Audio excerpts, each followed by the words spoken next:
الهجرة رحلة هادينا حمل الإسلام لنا دينا الهجرة رحلة هادينا حمل الإسلام لنا. Assalamualaikum warahmatullahi wabarakatuh. Anak-anakku yang berbahagia dan ayah bunda yang dirahmati Allah, hari ini Bu Giva akan mengajak kalian untuk mendengarkan sebuah cerita yang sangat menegangkan. Cerita yang berasal dari salah satu nabi dan rasul utusan Allah, yakni Nabi Nuh alaihi salam dan kapal raksasa. Setelah Nabi Idris wafat, iblis dan para pasukannya semakin gemar menghasut manusia. Mereka menghasut manusia untuk membuat patung. Patung-patung dibuat untuk mengenang para leluhur mereka yang telah wafat. Semakin hari, hasutan iblis semakin kencang. Semakin banyak kaum manusia yang membuat patung. Hari demi hari, patung-patung yang mereka buat akhirnya mereka sembah. Tentu saja itu karena hasutan iblis. Tetapi Allah tidak tinggal diam melihat manusia semakin tersesat. Allah Subhanahu wa Ta'ala tidak akan membiarkan manusia tersesat. Oleh karena itu, Allah mengutus salah satu nabinya untuk berdakwah kepada kaumnya, yakni Nabi Nuh alaihi salam. Nabi Nuh merupakan cucu dari nabi kedua kita, yakni Nabi Idris. Nabi Nuh terkenal dengan seorang manusia yang sangat sabar, sangat taat kepada Allah, dan bertutur kata yang sangat lembut. Nabi Nuh berdakwah kepada kaumnya bukan dalam waktu yang sebentar, tapi sangat lama, yakni 950 tahun. Wah, 950 tahun, waktu yang sangat lama ya. Jika berdakwahnya saja selama 900 tahun, lalu kira-kira berapa ya umur Nabi Nuh? Dalam beberapa riwayat menjelaskan, Nabi Nuh alaihi salam berusia sekitar 1000 sampai 1500 tahun.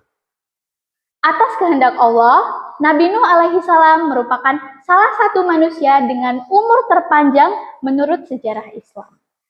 Akan tetapi, dengan waktu berdakwah yang sangat lama itu, pengikutnya hanya 80 orang.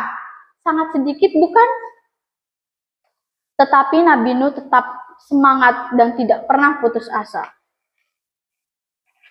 Akan tetapi, orang-orang yang tidak beriman kepada Allah dan tidak mematuhi perintah Nabi Nuh, mereka bukan hanya sombong, tapi mereka menutup telinga mereka rapat-rapat ketika Nabi Nuh sedang mulai berdakwah. Bahkan ada di antara mereka yang menantang Nabi Nuh dan menanyakan, mana azab dari Allah yang akan turun jika kami tidak mematuhimu? Nabi Nuh alaihissalam sangat bersedih. Nabi Nuh mengadu kepada Allah tentang pengikutnya yang durhaka. Lalu Allah menetapkan bahwa pengikut Nabi Nuh tidak akan bertambah dan orang-orang yang durhaka itu akan terkena azab Allah.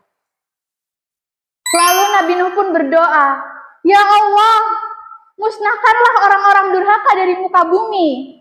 Mereka hanya membuat kerusakan dan melahirkan anak-anak yang durhaka." Allah Subhanahu wa Ta'ala mendengarkan doa Nabi Nuh. Lalu Allah memerintahkan Nabi Nuh untuk membuat sebuah kapal raksasa. Allah memerintahkan Nabi Nuh dan para pengikutnya untuk menanam pohon-pohon. Mereka menanam banyak sekali pohon-pohon yang akhirnya nanti akan dibuat untuk menjadi kapal. Tahun demi tahun pun berlalu. Pohon yang Nabi Nuh dan para pengikutnya tanam akhirnya sudah tumbuh besar. Kayu-kayunya sudah kuat dan siap untuk dibuat kapal. Mereka mulai menembangi pohon-pohon satu persatu, mengolah kayunya untuk menjadi papan, lalu mulai membangun sebuah kapal. Kapal Nabi Nuh dibangun di atas daratan yang jauh sekali dari laut. Orang-orang yang tidak beriman kepada Allah, tentu saja mereka mengolok-olok Nabi Nuh. Mereka menertawakan apa yang dilakukan Nabi Nuh. Jadi sekarang kau jadi tukang kayu ya? Untuk apa membuat kapal di atas daratan yang jauh dari laut? Mau berlayar di hutan? Sungguh Nuh memang gila. Mereka menuduh Nabi Nuh gila atas apa yang mereka lakukan. Tapi Nabi Nuh dan para pengikutnya, mereka tetap membuat kapal dan tidak mendengarkan omongan-omongan mereka. Hari demi hari pun berlalu, kapal yang mereka buat sudah hampir selesai. Nabi Nuh, para pengikutnya, dan keluarga Nabi Nuh yang beriman sudah siap untuk berlayar. Akan tetapi, ada satu tugas lagi yang harus dikerjakan Nabi Nuh.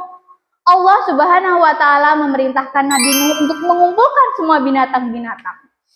Dari yang paling besar sampai yang paling kecil, dari yang berbulu sampai yang bersisik, dari yang kulitnya bergaris-garis sampai yang bertotol-totol. Mereka semua masuk ke dalam kapal. Kapal Nabi Nuh terdiri dari 3 tingkat. Di tingkat yang bawah, di situ akan dihuni oleh binatang-binatang besar dan buas. Di lantai yang kedua, di situ akan dihuni oleh Nabi Nuh, keluarganya yang beriman, dan para sahabatnya. Dan di tingkat yang paling atas, akan dihuni oleh burung-burung yang bisa terbang. Nabi Nuh, keluarganya yang beriman, dan para pengikutnya siap berlayar. Lihat, tidak terjadi apa-apa kan? Kata salah satu kaum Nabi Nuh yang tidak ikut ke dalam kapal. Ayo kita pulang ke rumah. Mereka hanya membual. Tapi Nabi Nuh dan para pengikutnya sudah masuk ke dalam kapal. Tiba-tiba langit yang tadinya cerah berubah menjadi gelap. Hujan turun sangat deras. Lalu petir menyambar. Par! Nabi Nuh dan kaumnya sudah masuk ke dalam kapal. Orang-orang yang tidak beriman kepada Nabi Nuh kaget melihat apa yang terjadi di muka bumi. Mereka berlarian mencari tempat paling tinggi untuk berteduh.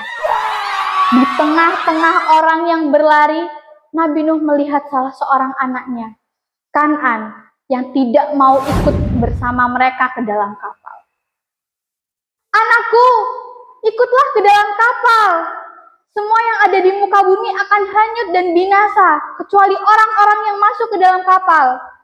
Tidak ayah, aku akan menaiki bukit yang paling tinggi. Aku akan selamat, aku tidak akan ikut kalian. Lalu setelah Kan'an menolak ajakan ayahnya, tiba-tiba gelombang air yang sangat besar menghantam bukit yang didaki Kan'an. Tolong! Kan'an pun hanyut.